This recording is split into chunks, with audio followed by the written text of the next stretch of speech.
So my message to you today in darshan,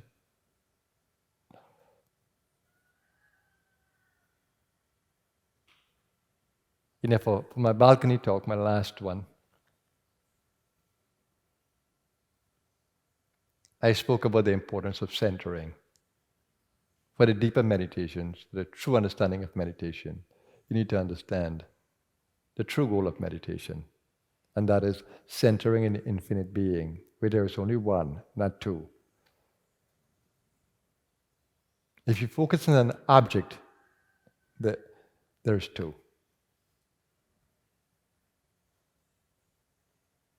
When you center only in the field of seeing, there's one.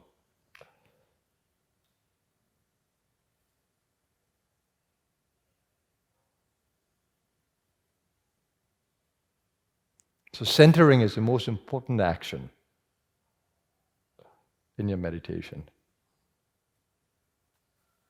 And don't focus on the observer, focus on observing.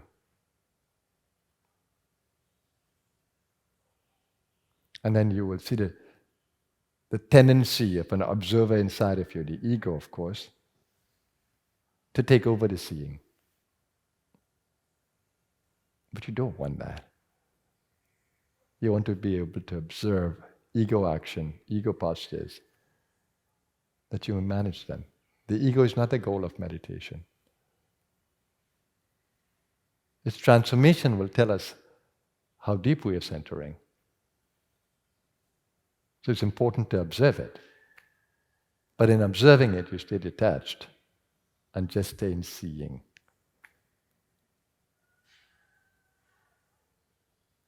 In any observing process, there's a subject, which is the seer. There's an object, which is the seen. And then there's the process of seeing. Seer, seeing, and seen. How can all three become one? Detach from the seer and detach from the seen. And all you have is the seeing. Detach from the seer, which is the ego, and detach from the seen, which is the object of seeing, and then there's only seeing. There's only seeing. That is the goal of meditation. When you get there, you begin to learn to work with flow. You flow with everything around you. You're not upset about anything because that's ego. You're not caught in the objects of the world, being attached to them, because that's a scene. When you get in seeing, you're more in touch with your higher self. She flows into us through our actions. That's why we don't need an ego, because she flows. She flows into our actions. All we need to be is in flow with her. And you understand it. You've experienced this. When things happen automatically, you just know what to do, what to say, and everything just flows.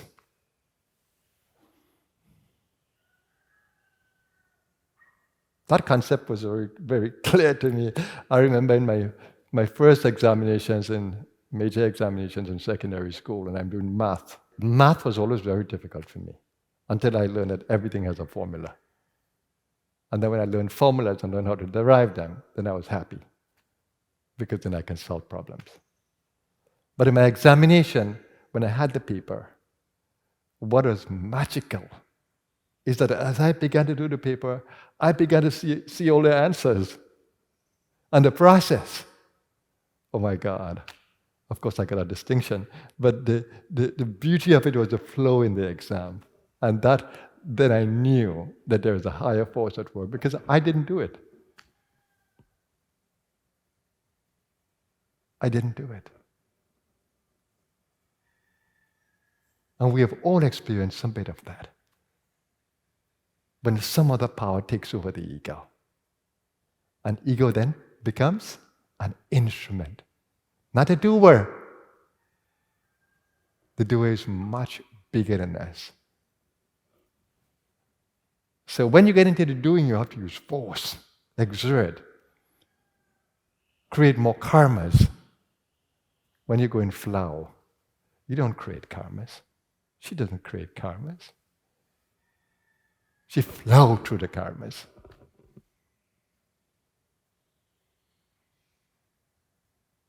And I find more and more when I listen to the thinking in the world, the concept of flow is getting more and more importance.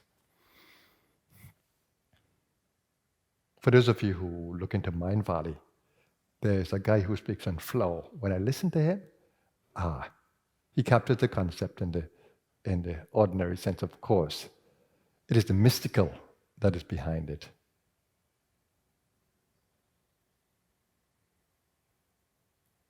And when you are in flow, you don't want to change the world.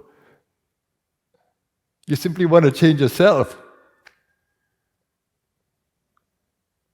Can you ever change the world? No. You can only be an instrument of peace and love and harmony. The world is too big. Leave that to the universe. Universal power. And the world is perfectly orchestrated, though we see chaos.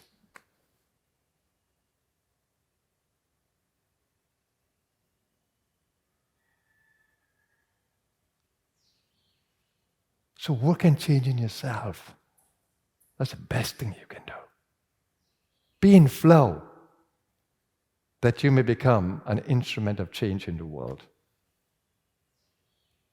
Don't let your ego think it can change anything around you. You can only inspire change by changing you.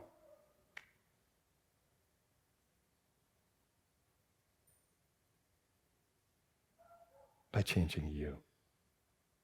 And be like the flower, just offering your fragrance in the space. It doesn't matter who smells.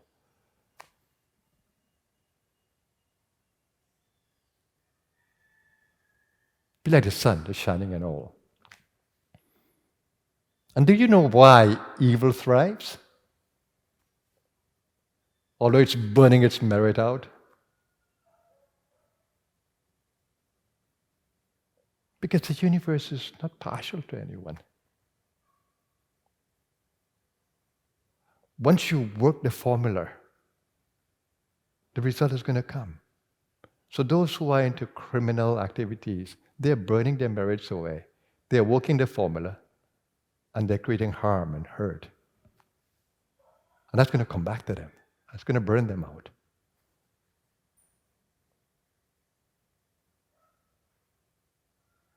That's why evil thrive. And because we're in a dark period, you're surrounded by evil elements, harmful elements. Why? Because of low consciousness. How are you going to change this low consciousness? Even in a school, we want to teach everybody to be academics. How will it happen? When the talents are so different, the consciousness is so different. Each person is unique, even their DNA. How are you going to put one recipe for everybody? Of course, there are some common things. No, changing you is important.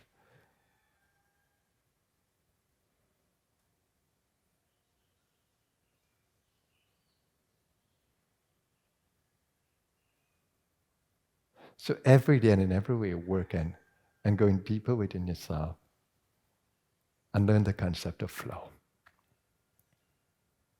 Being an instrument only.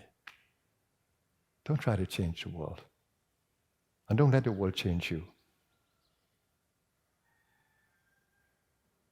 Make you a different person. Unless it changes you through its lessons, that you may grow in consciousness. Because the world is important. And I say that to you because it's a testing ground. It shows what you have learned and what you have not learned yet. So don't discount the world. It's extremely important. how you related, how you reacted.